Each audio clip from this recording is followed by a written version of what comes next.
Hello everyone, this is C S Vikram Sirohi and welcome to affordable classes. और हमने last class में अपना एक चैप्टर शुरू किया था, the information act, information technology act. तो आज हम आगे फर्दर उसके बारे में बात करेंगे। लास्ट क्लास में हमने बात किया था क्या होता है इंफॉर्मेशन टेक्नोलॉजी एक्ट, कहाँ कहाँ एप्लीकेबल होता है, फीचर्स क्या है इंफॉर्मेशन टेक्नोलॉजी एक्ट के, हाँ, और कौन कौन सी ऐसी क्या है इंफॉर्मेशन है जिनका डिस्क्लोजर जो है एग्जाम्प्ट है अंडर दी इंफॉर्मेशन टेक्नोलॉजी है। थोड़ा सा पोर्शन हमारा पेंडिंग रह गया था, आज उसको कंप्लीट कर लेते हैं हम इस क्लास के अंदर।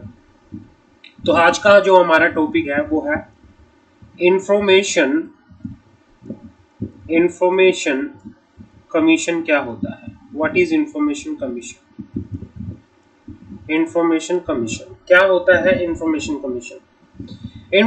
कमीशन जो है दो लेवल पे होता है। एक होता है सेंट्रल इंफॉर्मेशन कमीशन,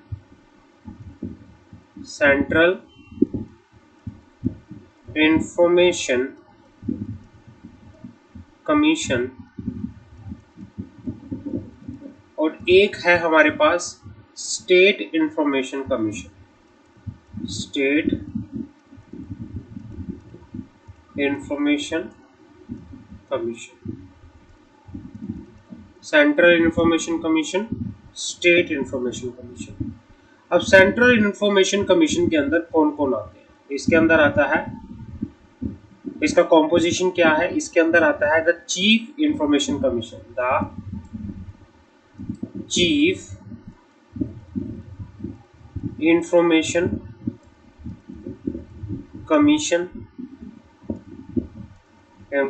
कमीशन, और दूसरा central information commission not exceeding 10, central information commissioner, central information commissioner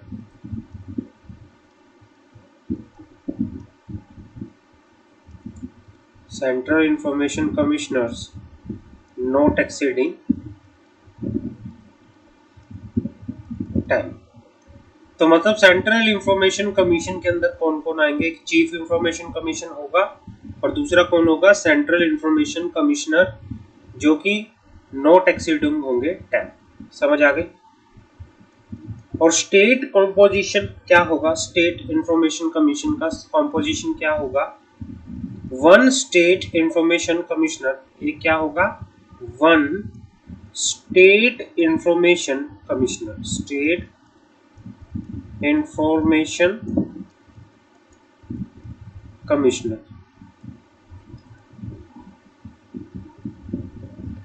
when state chief information commissioner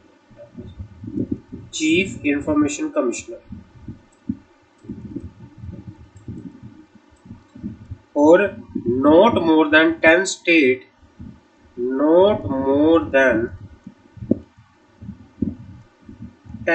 state information commissioner, state information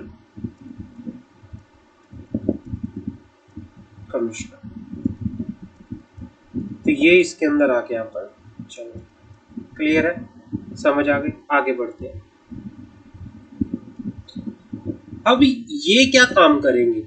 ये चीफ इंफॉर्मेशन कमीशन क्या काम करेगा, और जो CIC हैं कमिश्नर, सेंट्रल इंफॉर्मेशन कमिश्नर, ये क्या काम करेगा? The chief information commissioner and the information commissioner shall be the person of eminence is public. ये कौन कौन होंगे लोग? The chief information commissioner, the chief information commissioner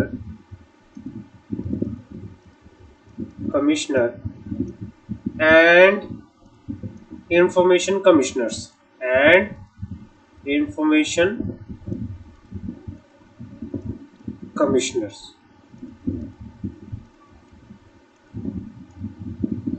shall be the person of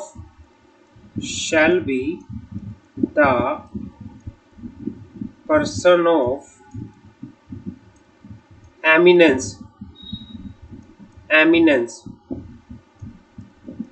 in public। Eminence उनकी एक proper क्या होगी? Reputation होगी पब्लिक के अंदर, पब्लिक लाइफ। एमिनेंस उनके एक प्रॉपर एमिनेंस होगी, उनको एक नॉलेज होगी proper with public life, with wide knowledge and experience in with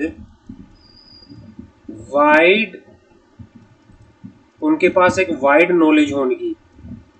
जो चीफ कमिश्नर है और जो इंफॉर्मेशन कमिश्नर है सेंटर के, वो एमिनेंस होगा, the person of eminence, the person of integrity in public life with wide knowledge and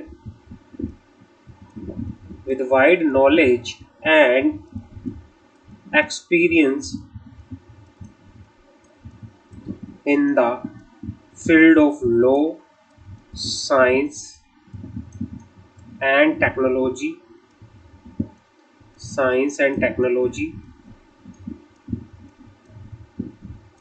social service management,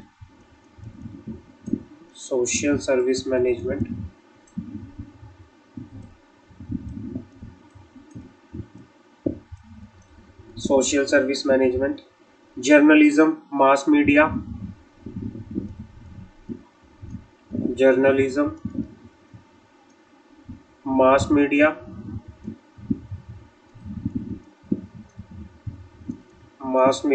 और administration and governance,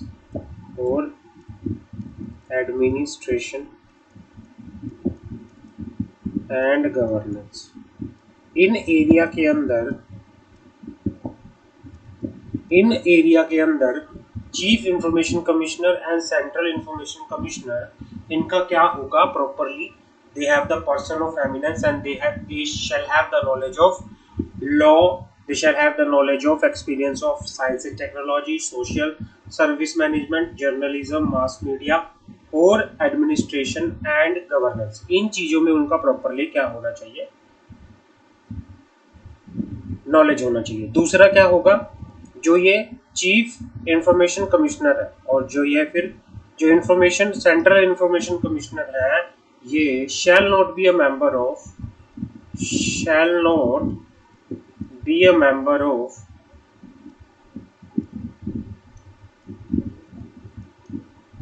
parliament और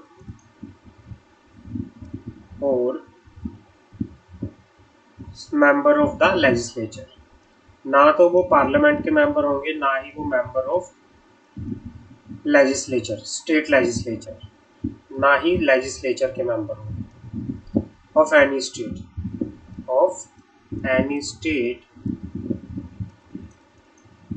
and union territory,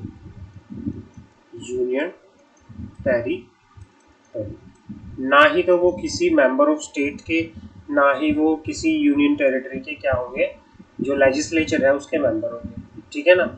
CIC shall be appointed for a term of, जो ये central information commissioner है, इनको कितने सालों के लिए अपॉइंट किया जाएगा, इनको अपॉइंट किया जाएगा for 5 years from the date on which enter upon his office और till they attain the age of 65, whichever is earlier. CIC जो सेंट्रल इंफॉर्मेशन कमिश्नर है, जो सेंट्रल इंफॉर्मेशन कमिश्नर है,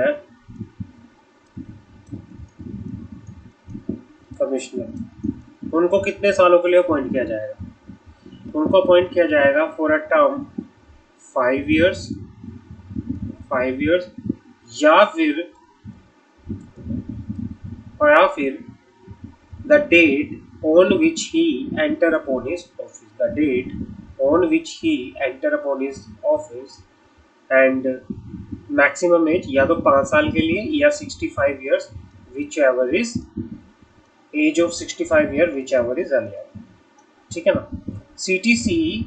CIC जो चीफ इंफॉर्मेशन कमिश्नर है, ये central information commissioner है, is not eligible for reappointment, और ये दोबारा से रीअपॉइंट नहीं किए जाएंगे, समझ आ गई। और इसी तरह से हमारे पास कंपोजिशन ऑफ SIC था, हमने पढ़ा 1 स्टेट चीफ इंफॉर्मेशन कमिश्नर, और दूसरा इसके अंदर आएगा not more than 10 state information commissioner. Power क्या होंगी इंफॉर्मेशन कमीशन की, the central information commission, state information commission has the duty to receive complaint from any person. इनके पास क्या ड्यूटी है हम बात करते हैं। और बाकी जो क्या है कॉम्पोजिशन है। अब बात करते हैं पावर्स की, सेम पावर है जो हमने बात करी ये वाली। अब पावर्स क्या है इनकी, पावर की बात कर लेते हैं। The central information commissioner and state information commission have the duties to receive complaint from any person who has not been able to submit an information request। ये कहना चाह रहा है यहाँ पर कि भाई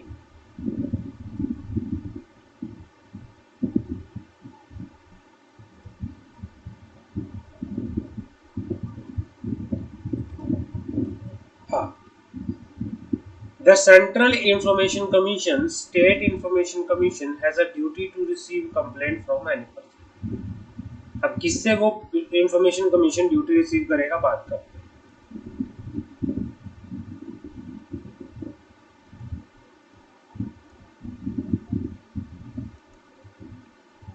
Who has not been able to submit information request because of PIO has not appointed, who has been refused information that was requested, who has received no response to his or her information request within the specified time, who think the fees charged are unreasonable, who think information given is incomplete or misleading।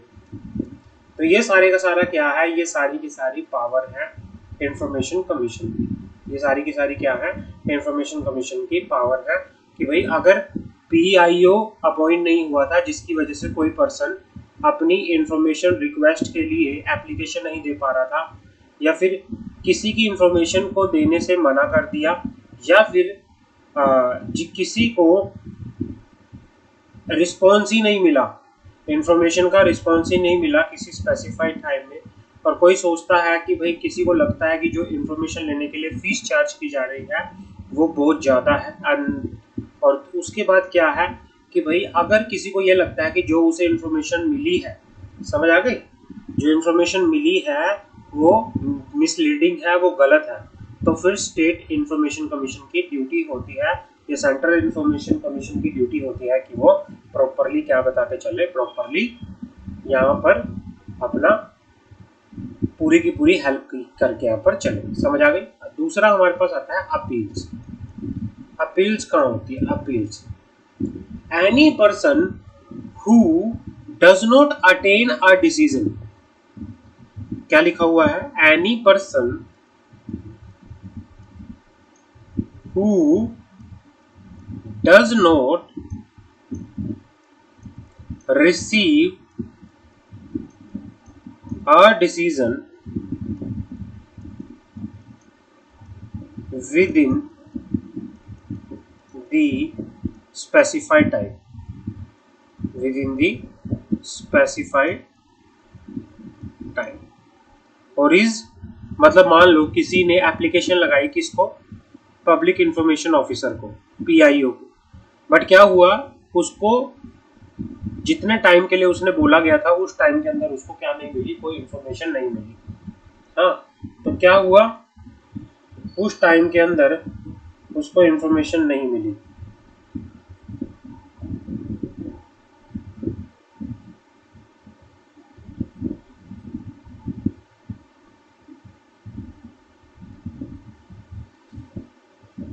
Any person who does not receive a decision within the specified time or is aggrieved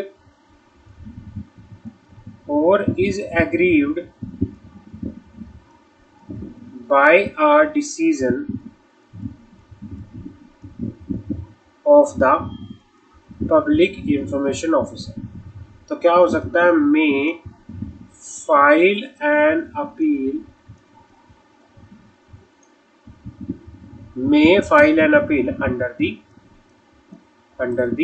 act। कोई भी person जिसको with in the time कोई information नहीं मिली, अगर कोई decision public information officer ने दिया है तो पर्सन उससे खुश नहीं है, तो वो अपील फाइल कर सकता है। अपील कहाँ फाइल की जा सकती है, first appeal to the officer senior in the rank to the PI in the concern public authority. कोई भी पर्सन जो पीआईओ की रैंक से ऊपर है, जो पीआईओ का सीनियर है, उसके पास अपील फाइल की जा सकती है within 30 day from the expiry of the prescribed और from the receipt of the decision. या तो जब एक expiry of the specified time period के एक्सपायर होने के 30 दिन के अंदर आप अपील फाइल कर सकते हैं, या पीआईओ ने जो आपको डिसीजन दिया उसके अगर आप खुश नहीं हो तो उसके रिसिप्ट होने के 30 दिन के अंदर आप अपील फाइल कर सकते हैं। First appeal shall be dispose of within 30 day from the date of receipt. First appeal shall be dispose कितने within 30 day from the date of the receipt, मतलब फर्स्ट अपील कब तक dispose हो जानी चाहिए, 30 दिन के अंदर अंदर, जब अपील रिसीव हुई उसके 30 दिन के अंदर, और with in such extended period not exceeding the total of 45 days. तो अपील मैक्सिमम टू मैक्सिमम कितने दिन के अंदर अंदर डिस्पोज हो जानी चाहिए, 45 दिन के अंदर अंदर अपील भी डिस्पोज ऑफ हो जानी चाहिए। सेकंड अपील कहाँ फाइल होगी, second appeal to the central information commission और state information commission as the case may be within 90 days of the date on which a decision was given or should have been made by the first appellate authority। ये कहना चाह रहा है कि भाई first appellate authority, यहाँ से अगर कोई ऑर्डर पास हुआ, कोई अपील ने कोई ऑर्डर पास किया,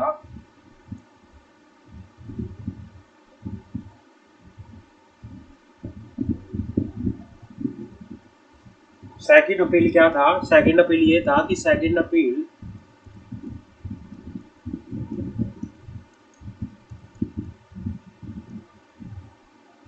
to the central information commission